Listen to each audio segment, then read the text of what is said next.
They say the best things come from the worst shit. Alright, man, this story gets crazier and crazier. First and foremost, rest in peace, Nipsey Hussle. Well, if you haven't heard, there's this audio that's floating around that's allegedly the LAPD. That's right, the Los Angeles Police Department.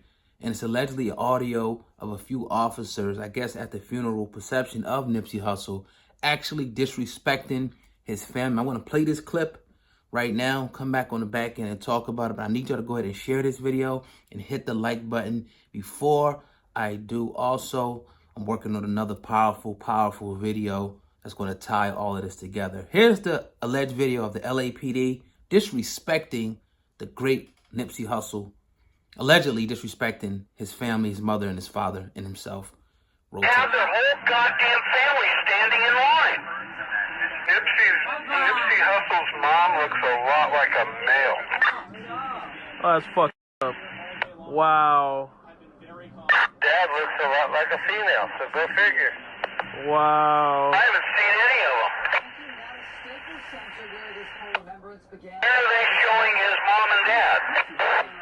11, they're showing highlights from the funeral. No, I'm on channel 11 and they're not showing any fucking highlights. Now, what they should have done is after the funeral, they should have drove the motherfucker and put him in the ground before he starts stinking up the place. Wow. Stink when they're alive. I can only imagine what they smell like when they're dead. Wow. Disrespectful motherfucker. If they go in there and enforce anything, they'll turn. All right, so you heard the audio. Disgusting to say the least. Now, the person who put this video out allegedly had a police scanner at the time of the Nipsey Hussle's funeral procession, and they overheard what they saying, or the LAPD, pretty much disrespecting his mother, him, and himself. You heard some of the disrespectful things that he said. Now, the LAPD did put out a statement pretty much saying that this was not true, that they didn't do it. You can believe what you want to believe here. I have my own theories about the LAPD. I'm putting the video together because I've been, made privy to certain information behind the scenes. And just me just thinking analytically, and a real close family member of mine actually confirmed it when I had a conversation with them yesterday. They said something just doesn't seem right. And it really pushed me. It was the final straw that broke the camel's back, because I really didn't want to, get into any more videos. And talking is one thing, but what I'm going to do is I'm going to, show you guys, put a series of clips together and tie everything together and let you be the judge of what I think exactly went down with Nipsey Hussle. I think it was bigger, than some just crazy dude, taking his frustrations out on him. I really do. I think it was a bigger plot and plan, to get rid of this guy. And I'm going to put it together in a video. I'm not going to talk, that much more about it. But let me know what y'all think in the comment section. What do y'all think about Nipsey? You know what I'm saying? This alleged police officer, police officers disrespecting Nipsey Hussle's family during a funeral procession. Also, in the back end of this video, I'm going to play some commentary of us, a good brother named Red609, actually speaking about, certain things that went on, with Nipsey Hussle, how he feels about it. So enjoy that. Hit the subscribe button. If you're not, like the video. You already know how we do over here. Stay tuned for that video coming soon. Maybe not tonight. Maybe tomorrow, Monday, I'll have that video. It's going to be powerful. You know how we do over here on Hip Hop Uncensored, man. Your #1 source for all things hip hop. This your brother, Oh God, over and out. Yeah, definitely, man. So what do you feel like about, people coming from the hood, though, and going back? Because we all know that, Nipsey, like we were talking about, probably made that run a lot of times, went back to a store. But speak on the need of people to be protected once you're, known like Nipsey, going back into these dangerous, environments, because you don't want to, go out before your time, per se. You got kids and a legacy to leave. Speak on that whole aspect, if you can. I would. I mean, it's a tragedy. Like, it's a tragedy it's a tragedy that us as a people, our most dangerous environment is our home. I mean, if you think about just the United States and alone, like we know that there's pockets in this country where we're not welcome at all. You know what I'm saying? Mm-hmm. Right.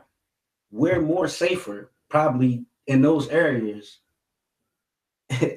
As far as a random act of violence, walking around in those areas than in our own backyards per se. You know what I mean? Mm-hmm.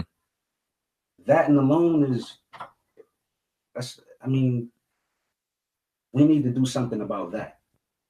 You know what I mean? Right. Like the march and everything is cool, but we need to do something about that. We've heard too many people talk about that, and all of us are aware of that.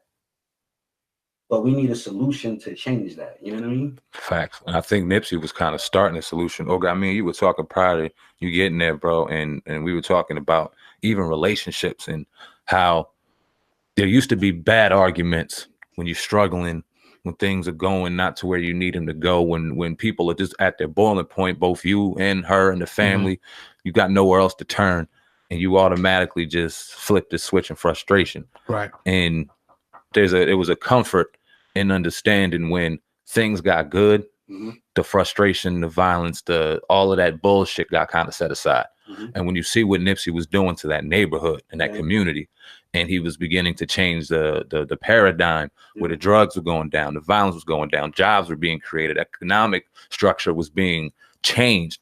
It was a breath of fresh air, and these things started really affecting and really the conversation. Like you said, when are we going to stop marching and start changing? That conversation and that was beginning to happen.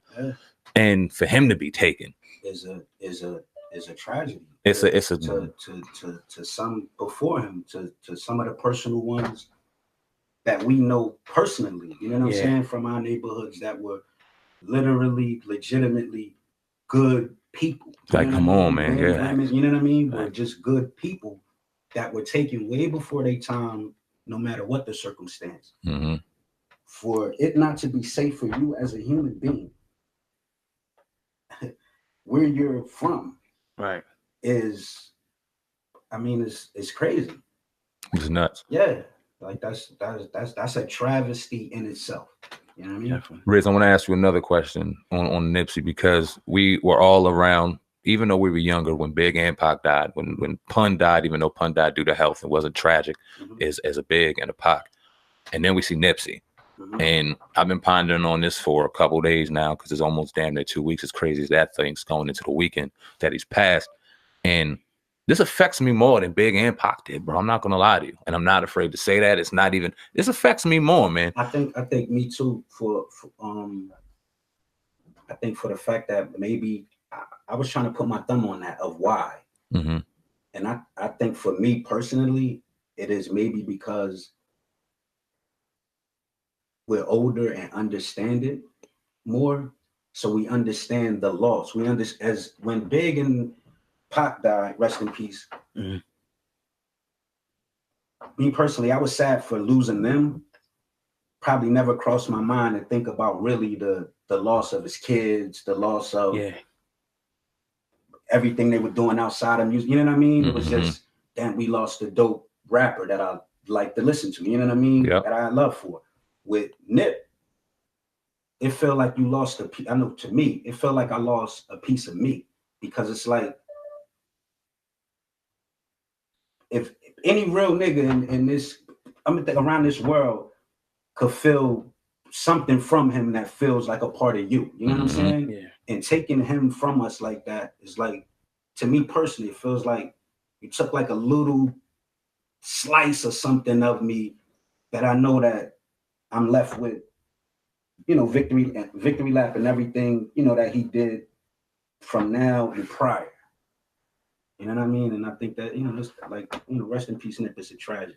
Fact. Definitely. So what's next, man? To move, you know, past that. But I don't really want to get too deep in the whole, you know, conspiracy thing, even though it's not. It's a lot of, you know, missing pieces to the puzzle, and it's just been a sad, you know, especially if you ever lost somebody that was close to you in a manner like this, friend, anything. It kind of, I was saying, re-triggered that pain again. You know, I mean, you kind of feel it again, because you know what he meant. He was just a good dude, and we hate for this to happen. Fact. You know what I mean? Him. Well, what's next, man? You think for people, you're a rapper and whatnot. What would you, how would you suggest that people move, like going through these neighborhoods now? Because it's like you don't want to have to go out there and per se be strapped every time I have to have security, though. Yeah, you don't even want to start shooting and not to cut you off. Not either. But you don't even want to have a situation escalate to a shooting that might, all because there's guns around. You know what I'm saying? But at the same time, every time somebody passes in a violent manner, especially if you see it or hear about it or whatever, like it makes everybody feel a little bit unsafer. You know what I mean? So in turn, everybody's more on high alert. Mm-hmm. Therefore, so you're willing to react to anything. You know what I mean? Because you're thinking survival. You know what I mean? You've seen what can happen being good. Right.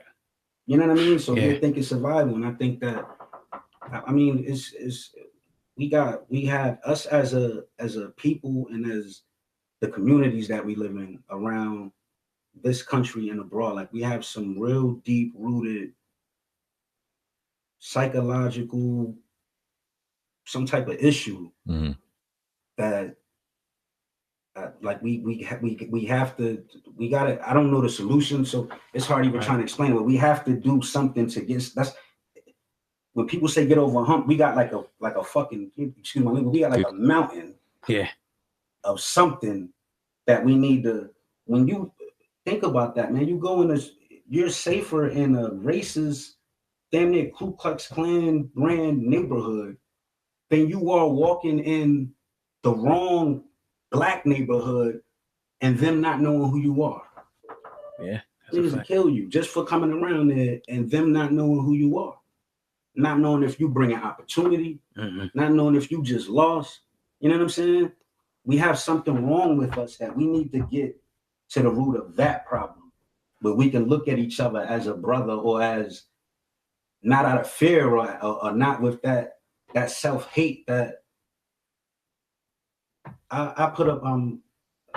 This is on subject, but not off subject. This is off subject a little bit, but still on subject. I put up a post the other day that said, if we still had everybody that y'all killed, the victims and the ones who got convicted for the killings, period, we could have been changed the vote.